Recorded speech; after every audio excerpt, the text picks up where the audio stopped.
tiga. 1, 2, 3. Ya, Pak. Terima kasih, Bapak. Ada di situ, ya, sama-sama. Selanjutnya, masuk ke sesi kedua, yaitu penyampaian materi dengan subtema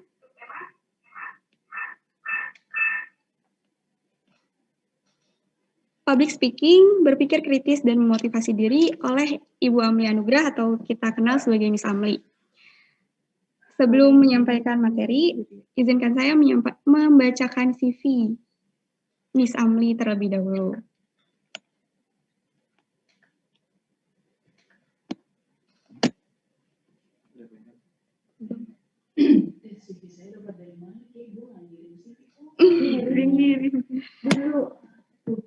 Miss Amli dengan nama lengkap Amli Anugrah sebagai Performance Coach atau Professional Trainer, lahir di Sulawesi Tenggara ya Miss, pada tanggal 25 Februari, statusnya single, kontaknya dapat dilihat di sini, dengan email amli.anugrah55@gmail.com, Facebook Amli Anugrah, dan Instagram amli_anugrah. Professional skills-nya ada public speaking, bekerja secara sendiri dan tim, dapat bekerja di bawah tekanan, dan dapat bekerja dengan tenggat deadline. Selebihnya, tentang Miss Amli ini suka tentang hal-hal yang fokus kepada pengembangan pribadi dan karir. Lalu memberikan manfaat kepada orang lain, itu menjadi kepuasan tersendiri untuk Miss Amli. Selanjutnya, Miss Amli ini lulusan S1 Psikologi tahun 2001 sampai 2007 di Universitas Diponegoro. Pengalaman bekerjanya, Miss Amli pernah bekerja di Rumah Sakit Dewi Sri sebagai Head of Human Resource Management pada tahun 2011 sampai 2014. Dan dari 2014 sampai sekarang, Miss Amli bekerja di Rumah Sakit Dewi Sri sebagai Head of Public Relations Business Management.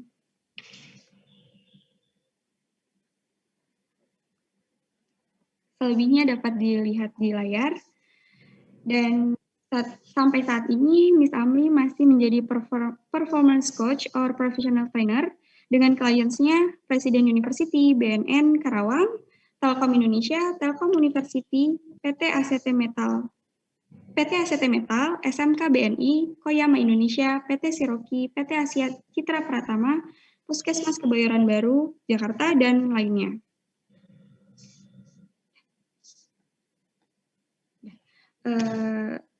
Itu CV Mas Amli yang dapat saya sampaikan. Selanjutnya, untuk penyampaian materi, dipersilakan untuk Miss Amli. Oke, Assalamualaikum warahmatullahi wabarakatuh. Halo semuanya. Waalaikumsalam. Oke, kita ya. Suara saya udah terdengar? Jelas, Miss. Udah terdengar. Halo Bu Desi.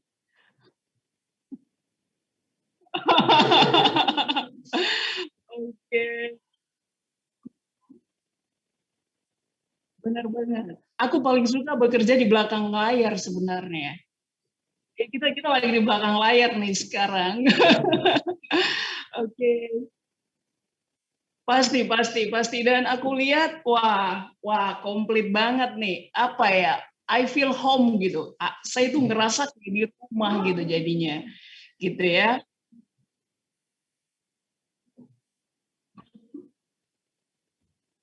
Oh gitu ya. Oke, saya kira mau ditawarin kasur tadi. Apakah, Bu Desi, apakah masih ada yang bisa mendinginkan selain air? Oh. Halo Pak Sukanta, halo Pak. Iya, Bu Amli. Ya, saya ikuti materinya. Ini Pak, syarat ilmu banget Pak, materinya padat Pak. Mantap Pak. Ya. Jadi kebut semalam itu Bu. Kebut semalam. Gitu pasti ya. Apa ya? Materi leadership memang ya mendalam tadi ya, teorinya banyak banget dan pasti implementasi juga. Pak Suganta ya teman-teman, dekan Pak ya, dekan Fakultas Teknik gitu. Jadi tadi saya coba dengerin, wah saya merasa diringankan nih, materi leadership udah kepegang semua gitu sama Pak Suganta. Tapi itu baru kulit, itu baru kulitnya aja tuh Bu Amli, nanti dalamnya baru Ibu aja. Oke, yes. Aduh, apresiasi banget nih sama Teknik Kimia Unsika ya. Bikin event dan langsung mengangkat topik leadership, di mana ini pembelajarannya tiap hari, latihannya tiap saat, ujiannya suka dadakan. Leadership, ujiannya leadership itu suka dadakan kadang, ya. Dan apa ya? Sampai saat ini pun ya, even kita udah bekerja gitu, teman-teman semuanya, anak-anak muda, mahasiswa ya, ini tetap kepake nih leadership gitu. Oke, saya waktunya singkat. Pak Suganta mohon izin, Bu Desi. Monggo, silahkan Bu. Ya. Oke, guys, saya sharing materi ya. Only the host can share in this meeting. Udah bisa? Belum, guys. Saya pakai 2 akun ya.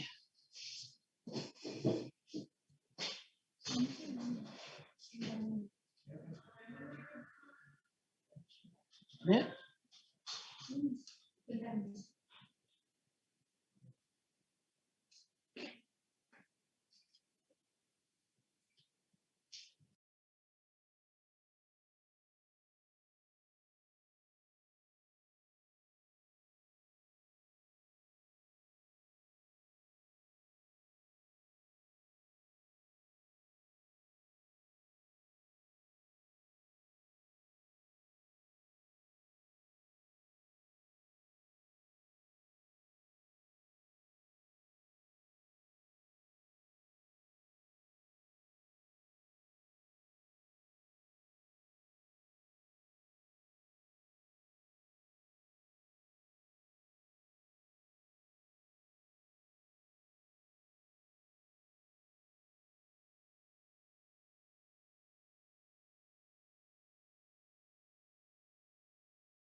Yes.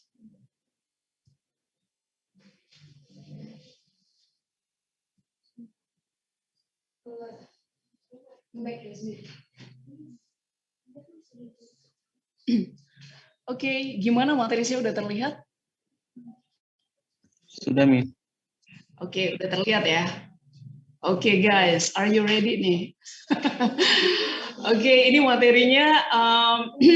Coba kita fokus ke gambar dulu ya. Itu ada aktor-aktor startup. Dan saya nggak tahu deh, kamu teman-teman familiar nggak dengan drakor yang ini gitu? Cela ini pembicaranya pecinta drakor nih. Oke, yes. Jadi kadang tuh gini ya, saya kadang susah menjelaskan apa public speaking, apa leadership gitu ya. Tapi kalau kita angkat dari movie, kita angkat dari buku yang kita baca, itu kayaknya bisa lebih mudah gitu kita serap pesannya. Oke, ini aku lihat topiknya yang diadain Teknik Kimia nih, membangun jiwa kepemimpinan mahasiswa yang berintegritas, berpikir kritis, dan mampu menjawab tantangan di masa depan. Guys, bisa aja sih aku kasih puluhan tips buat bantu ya. Tapi biasanya itu sulit banget. Sulit banget buat bertahan atau bakal galau lagi, terus kamu bakal mager lagi kalau mindset-nya belum dapat. Gitu ya. Jadi poin pertama adalah mindset-nya dulu nih. Kita mau bicara leadership, kita mau bicara public speaking, many other things. Yang pertama itu mindset-nya dulu. Karena sebenarnya bisa dibaca di buku-buku gitu, banyak banget. Oke, kita mulai ya. Nah, aku udah pernah publish nih. Saya pernah publish di sosial media aku tentang bagus banget drakor ini karena memang beberapa profesional mereview public speaking-nya kamu dapat, persiapan finansial untuk di masa depan kamu dapat dari movie ini, leadership-nya pun kita bisa dapat gitu. Dan satu catatan juga yang aku udah post, kalau kesempatan sama kompetensi itu ketemu, maksudnya kita udah punya opportunity, terus kompetensi kita udah siap, gila dahsyat banget tuh hasilnya ya. Di movie ini diperlihatkan bagaimana caranya kompetensi bertemu dengan peluang. Soalnya kadang orang udah dapetin peluangnya, misalnya udah dapetin peluang untuk bekerja di tempat yang bagus gitu ya. Tapi kompetensinya dia nggak punya gitu. Wow, itu kan bisa stressful saat peluang nggak ketemu dengan kompetensi yang kita punya, ya stres dong. Disuruh bikin ini nggak bisa gitu ya. Kemudian apalagi dari movie ini, jadi mereka itu punya creation, punya karya untuk bikin aplikasi.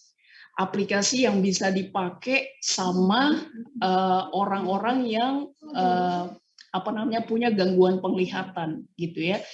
Aplikasi itu sebenarnya untuk membantu neneknya. Neneknya gambar kiri tuh, bukan aku ya, itu ada aku sih, tapi nggak usah fokus ke situ. Ada namanya Seudalmi. Seudalmi itu punya nenek dan pengen dibantu banget gitu penglihatannya. Akhirnya mereka create aplikasi bareng-bareng gitu ya di tim startup-nya. Oke. Nah, ada lagi nih movie yang keren banget. Ini biasanya aku rekomendasikan buat orang-orang umur 20-an. Ada yang namanya Itaewon Class. Oke. Kalau movie ini dia bercerita impian umur 20-an, apa yang kepengen dia capai 10 tahun ke depan gitu ya. Jadi ada balada usia 30-an gitu di movie ini ya. Banyak banget life lessons-nya. Ya, kalau suka asmara, kalau suka cinta-cintaan, ada juga sih urusan perasaan. Tapi sebenarnya dominan, dia bahas tentang satu kuat banget. Ini oke banget leadership-nya, namanya Park Sae-royi. Oke. Ini dia sebenarnya 3 tahun ada di penjara karena dia punya kasus selama SMA, dia masuk penjara dan dari situ dia mulai jalanin hidup yang repetitif. Hidup yang repetitif itu maksudnya berulang-ulang. Dan kerjaan dia cuma baca buku, olahraga, sama belajar berbisnis. Itu yang dia ulang-ulang gitu tiap hari. Kemudian dia mulai belajar yang namanya investasi bisnis, investasi saham, gitu ya. Dia kenal yang namanya dana darurat, gimana caranya dia make duit, gitu ya. Duit ini mau dia investasikan kemana, gitu. Itu di movie itu ditunjukkan satu poin dari leadership itu ada yang namanya self-discipline. Self-discipline maksudnya disiplin diri gitu. Apaan sih kamu disiplin diri? Disiplin diri itu gini, kamu harus melakukan hal itu ketika kamu nggak kepengen. Contohnya apa? Bahasanya berat banget ya. Contohnya apa? Kamu harus melakukan hal itu, tapi di saat kamu lagi nggak kepengen. Contoh, ketemu orang harus senyum, padahal lu dalam hati lagi galau, ambiar, gila, banyak yang peresin lu gitu ya. Maksudnya susah banget gitu buat senyum. Self discipline itu ya kamu tetap tersenyum. How you control yourself gitu untuk tetap tersenyum gitu ya. Dan yang aku suka dari Park Sae-royi ini, satu poin juga dalam leadership-nya adalah dia itu investasinya invest in people. Yang nomor 4 ya, dia jago nerapin invest in people. Jadi dia pinter banget milih teman-teman yang potensial. Gimana cara dia membina hubungan baik. Terus gimana cara dia berikan coaching ke timnya. Coaching ini salah satu alat untuk kita mendongkrak kinerja tim ya, atau kinerja staff, atau kinerja partner kerja kita, gitu ya. Itu dari Itaewon Class. Terus ada 2 karakter wanita juga yang kuat banget. Ini barangkali teman-teman anak muda yang umur 20-an nih. 2 aktor ini tuh punya 2 kesamaan. Dia punya, ada perbedaannya, ada kesamaannya. Kalau yang So-ah, yang sebelah kiri, dia tuh milih untuk kerja di perusahaan besar. Tapi dia nabung sampai dengan 10 tahun, dan tabungan itu dia jadiin modal buka kedai sendiri. Nah, terus kalau yang Yi Seo, dia nggak mau kerja di perusahaan besar. Dia milihnya kerja di perusahaan kecil, namanya Kedai Danbam. Nah, modalnya dia nih, dia cerdas banget, jadi dia modalnya itu ilmu sama pengalaman. Untuk bantu gedein kedai Danbam itu bareng sama si Saeroi. Saeroi itu yang mana cowok yang cakep tadi, itu tuh yang digambar yang jaket merah, gitu ya. Dia bareng di situ. Nah, terus pilihannya, kesamaannya mereka berdua ini apa? Satu kerja di perusahaan besar, satu kerja di perusahaan kecil, gitu. Nah, apapun pilihan karirnya mereka itu tetap pegang satu poin penting banget, melakukan persiapan 10 tahun dari sekarang. Jadi kalau di psikologi itu kita sebutnya timeline 10 years. Jadi rencana jangka panjang kita dalam 10 tahun ke depan. Let's say kamu sekarang umur 20 tahun. 10 tahun ke depan berarti kamu 30 tahun. Nah, jarak dari 20 ke 30 tahun itu, to be the best version of yourself, apa yang kamu lakuin, gitu ya. Ya salah satunya yang penting banget tadi disampaikan sama Pak Sukanta gitu tentang leadership, gitu ya. Kenapa mereka perlu bikin yang namanya persiapan 10 tahun ke depan?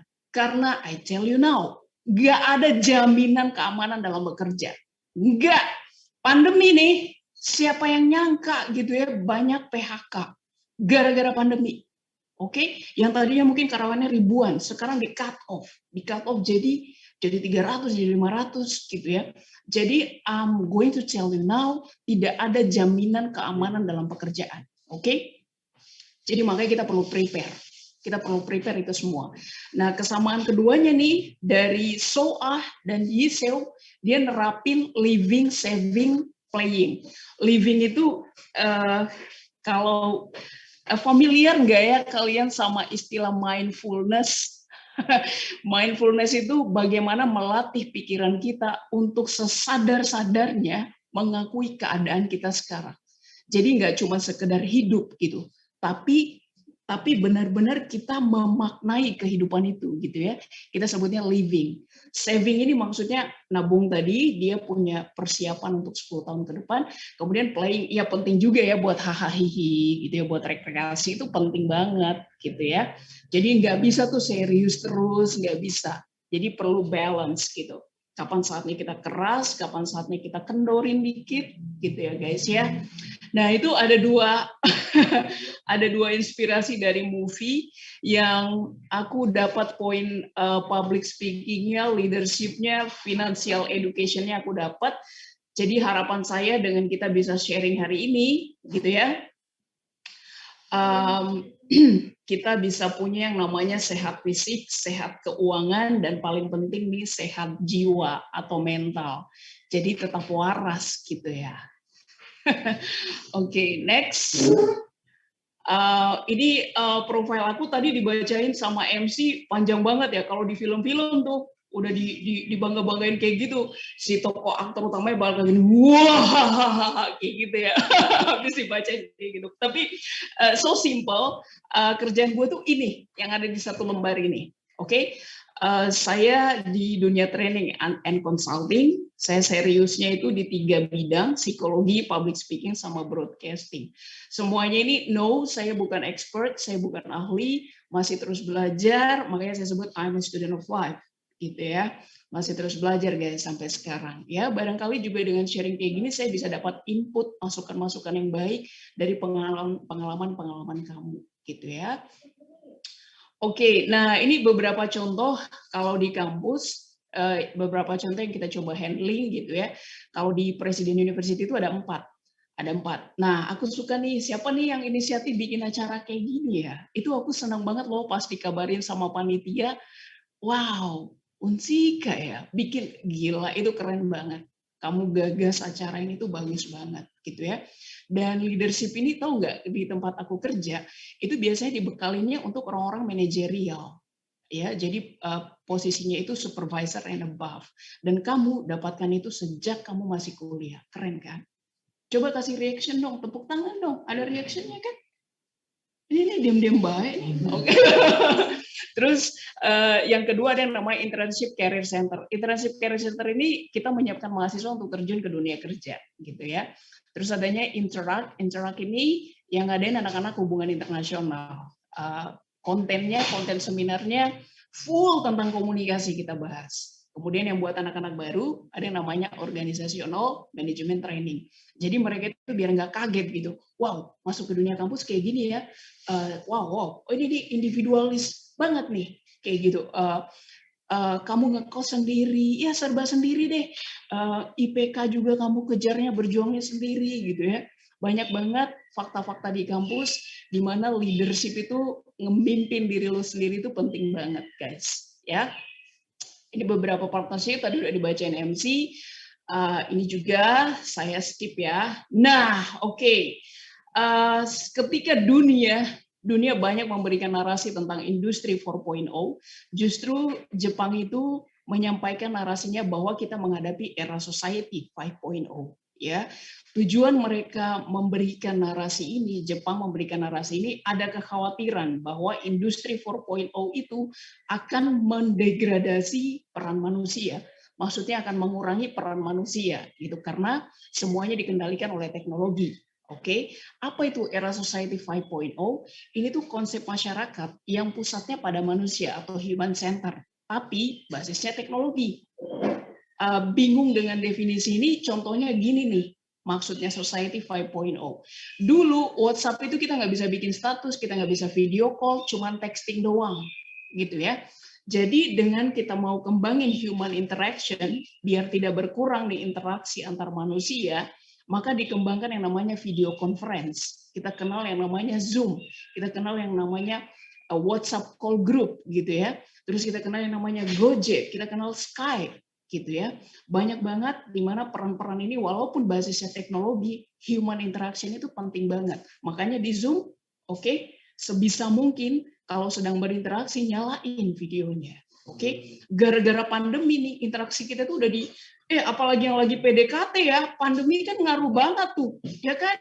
Nah, dengan kita bisa ketemu online kayak gini, nyalain videonya, cie. Tapi kan makan pulsa kamu, iya sesi gue doang, nanti dimatiin lagi videonya, gitu ya.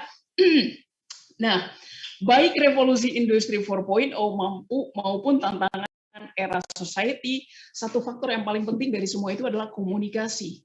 Kebayang nggak sih kalau kamu texting doang, aku kangen gitu ya, atau mau bimbingan skripsi cuma via texting, kan nggak bisa. Tetap perlu ada yang namanya komunikasi di dalamnya, gitu ya. Kita tetap starting point kita tuh komunikasi penting banget. Dan adaptasi di era ini tuh nggak cuman adaptasi untuk bertahan doang atau surviving, tapi adaptasi yang dimaksud adalah oke deh, kita banyak banget keterbatasan sekarang. Tapi adaptasi yang dimaksud adalah gimana kita create something new, gitu ya. Kita bikin karya-karya baru, gitu kan. Meski pandemi, gara-gara Zoom kita bisa terhubung kan, gitu. Jadi makanya karya ini yang teman-teman bikin nih, aku appreciate banget gitu. Dan bikinnya sebenarnya udah beberapa bulan yang lalu sih aku udah bikin gitu. Tapi nggak tahu ya, aku poles lagi, kayaknya ini nggak usah masuk deh, ini kayaknya masukin deh. Karena aku interaksinya itu rutin gitu sama panitia. Sambil kepo-kepoin tuh Instagram kalian. Aku lihat Instagramnya Unsika, Teknik Kimia, gila kece juga ya. Wow, itu tuh branding yang bagus ya. Untuk ngasih tahu dunia bahwa kamu punya eksistensi juga gitu untuk dunia pendidikan gitu ya. Nah, saya bilang tadi adaptasi itu nggak cukup. Adaptasi buat bertahan di kondisi itu nggak cukup. Tapi kita perlu punya namanya growth mindset. Growth mindset ini kayak tanaman gitu ya. Perlu untuk yang namanya move up. Di awal tadi di slide pertama saya bilang, aku bisa aja ngasih beragam tips tentang public speaking, leadership, komunikasi, tapi kalau nggak dapat mindsetnya susah, gitu ya, kamu bakal gampang galau lagi, gitu kan. Oke, kita masuk ke growth mindset. Apaan leader? Leader itu improving things. Leader itu dreamer who do. Jadi pemimpi yang melakukan, nggak cuma guguleran doang dari pagi sampai siang nggak ngapa-ngapain. Aku punya impian kayak begini. Ya elah, bisa jadi halusinasi kalau kayak gitu, kalau nggak dilakuin gitu ya. Dreamer who do. Oke. Ada dari John Quincy Adam itu bilang, if your actions inspire others to dream more, learn more, do more, and become more, you are a leader. Jadi kalau misalnya secara action, tingkah laku kamu untuk bikin orang punya impian lebih, belajar banyak, lakuin banyak hal, you are a leader. Karena tadi poin yang pertama ya, leader itu improving things. Jadi berkahnya acara ini, kita nggak tahu loh, setelah acara ini saya nggak tahu ada berapa partisipan, bisa 2 atau bisa 3 partisipan, mungkin bisa create hal-hal baru yang lebih improving gitu. Itu artinya semua penyelenggara dari acara ini, I can call you as a leader, sebagai leader gitu, karena kamu bisa inspire others. Tepuk tangan buat kalian. Sepi banget belakang panggung. Oke, nah kalau dari buku ini aku bacanya Stephen Covey ya. Tadi materinya Pak Sukanta kamu save ya. Itu penting. Itu udah apa ya, poin-poin besar leadership ada di situ. Oke. Nah, ini dari buku Stephen Covey ada 7 rahasia untuk menjadi leader yang efektif. Oke. Yang pertama, inovator. Komunikator, melayani, bisa jadi role model, kamu bisa bangun hubungan baik, membangun tim, dan bisa jadi guru. Kalau kita bahas ini semuanya bisa 3 hari.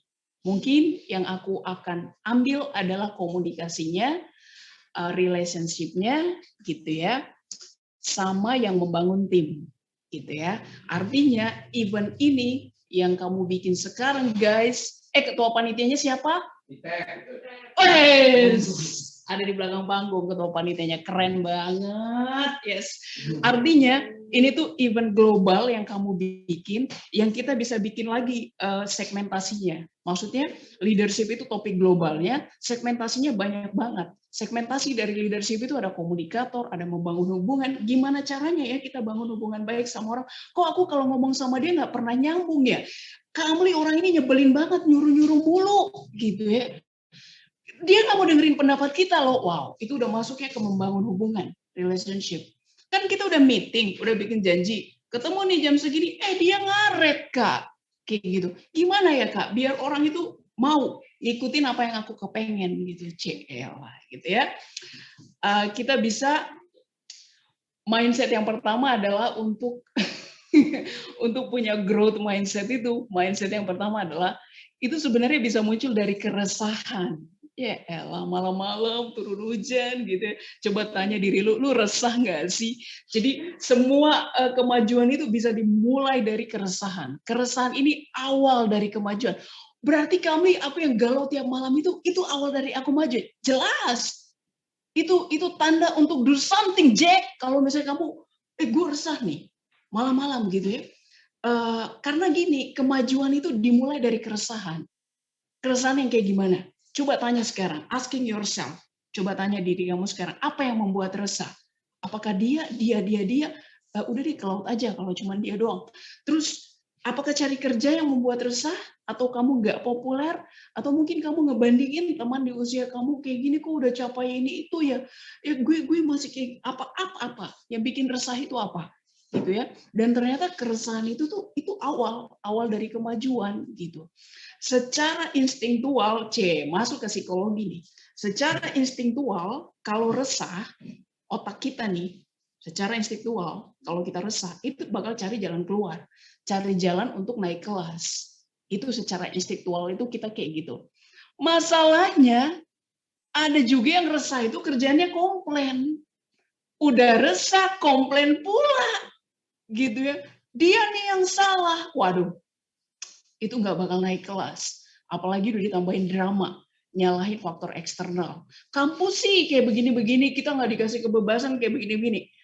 Ada hal-hal yang bisa kamu kendalikan, ada hal-hal yang nggak bisa kamu kendalikan. Oke?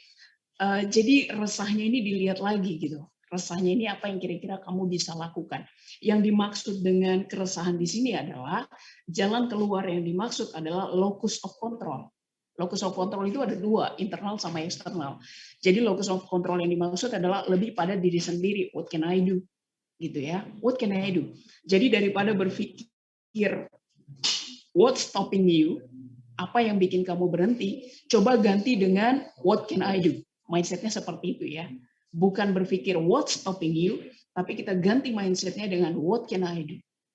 Kayak gitu. Apapun, resah yang muncul apapun, coba balikin ke diri sendiri, apa yang bisa aku kendalikan dari resah yang gue alamin. Ketimbang dimasukin what's stopping you, pikirannya diganti dengan what can I do. Sepakat? Sepakat ya. Nah, musuhnya kemajuan nih, bebal. Dia nggak ngerasa resah sama sekali, lempeng aja. Aku nggak resah tuh, asik-asik aja di gue, ya. Jadi tuh apa ya? Udah nggak mau ngapa-ngapain, dia tuh ada di comfort zone gitu. Apa passion kamu? Rebahan Kak. Waduh, enak banget ya. Jadi dia tuh nggak ngerasa gitu. Apa sih yang bikin aku resah gitu? Padahal resah itu signal for you to do more gitu ya. Tapi ada juga nih yang resahnya berlebihan. Jadi sampai cemas. Kalau ini biasanya ketemu saya nih punya kecemasan berlebihan, stres atau panic attack gitu ya. Saya kasih contoh aja misalnya kukunya kukunya tuh sampai berdarah deh tangannya kalau dia udah cemas kayak gitu. Jadi macam-macam setiap orang dalam mengendalikan diri menghadapi tantangan atau keresahan itu beragam ya. Nah, jadi teman-teman semuanya bisa mulai dengan apa yang kamu suka dan apa yang kamu mahir untuk mengatasi keresahan tadi, gitu ya. Tapi kalau dimulai dengan apa yang disuka tapi nggak mahir, wah itu butuh modal. Sudah punya yang disuka, tapi kok aku nggak mahir ya? Aku udah kepengen jadi dosen, suka gitu ngeliat dosennya tuh ngasih inspirasi atau ngajar di kelas, kepengen suka jadi dosen, tapi nggak mahir, belum punya ilmunya. Kalau kayak gitu posisinya, biasanya butuh modal, pakai modal, ya, bukan rebahan modalnya, kan ya? Modalnya adalah kamu perlu investasi. Aku nggak bicara saham atau properti ya, bukan. Investasi itu nggak cuma beli saham atau properti, enggak. Tapi kalau kamu kepengen investasi yang pengembalian atau return-nya gila-gilaan, itu invest ke diri lo sendiri. Oke, jadi yang disebut dengan keluar dari comfort zone itu sebenarnya investasi buat mental kamu. Investasi buat mental. Tapi kalau bebal, nggak punya dream sama sekali, ya udah bakal stuck di comfort zone tadi. Oke, saya ngalamin sih dipaksa untuk keluar dari comfort zone ini. Dan satu hal yang aku rasain itu tidak ada pertumbuhan dalam zona nyaman, terus tidak ada kenyamanan dalam zona pertumbuhan. Gak bakal nyaman loh. Kamu bakal ngalamin berdarah-darah. Maksudnya berdarah-darah sini dulu jangan kebayang bambu runcing lo, perang enggak. Maksudnya berdarah-darah sini adalah berdarah-darah secara mental gitu ya. Jadi nggak ada kenyamanan dalam zona pertumbuhan, tidak ada pertumbuhan dalam zona nyaman. Kayak gitu ya. Oke, nah terus apa dong investasi yang harus aku punya? By the way, ini semua S1 ya? Maksudnya on the way kamu bakal S1 ya? Gitu ya? Belakang panggung bener ya? S1 ya? Oke. S1 itu saya dititipin pesan nih, pada saat lulus waktu itu S1 itu seharusnya punya ini yang paling bawah, tulisan paling bawah, harus punya modal dasar, bernalar ilmiah, berpikir kritis, runtut mengungkapkan pikiran lisan dan tulisan. Ujiannya kayak gimana hal-hal kayak gini, bikin event kayak gini. Ini salah satu wow. Makanya aku appreciate banget kalau ada anak-anak muda mahasiswa bikin event. Aku tuh kepengennya partisipasi terus. Seneng sih diundang-undang gitu. Maksudnya ini tuh sebagai investasi mental kamu gitu ya. Gimana ngundang orang. Wow, itu kamu bisa ngundang Pak Sukanta, berbicara dengan beliau untuk kontribusi dalam event kamu gitu ya. Itu implementasi dari leadership, dari komunikasi gitu ya. Nah, rare valuable skill, ini sih bahasa Inggris ya. Artinya itu kamu punya skill, itu berharga, tapi unik gitu, yang bisa bedain kamu sama S1 yang lain. Nah, contoh nih, gimana cara jelasinnya ya? Kamu punya beberapa skill, banyak nih skill kamu banyak banget, gitu ya. Presentasi oke, meyakinkan orang oke, gitu ya. Skill fotografi bagus misalnya ya. Tapi kamu juga perlu punya yang namanya rare valuable skill. Ini tuh kepake, aku tuh kerasa banget, ini tuh kepake saat pandemi. Wow, banyak orang kehilangan pekerjaan. Kebayang nggak kalau dia tidak punya rare valuable skill? Nah, jadi rare valuable skill ini skill yang kamu nggak keberatan berdarah-darah secara mental buat mengasahnya.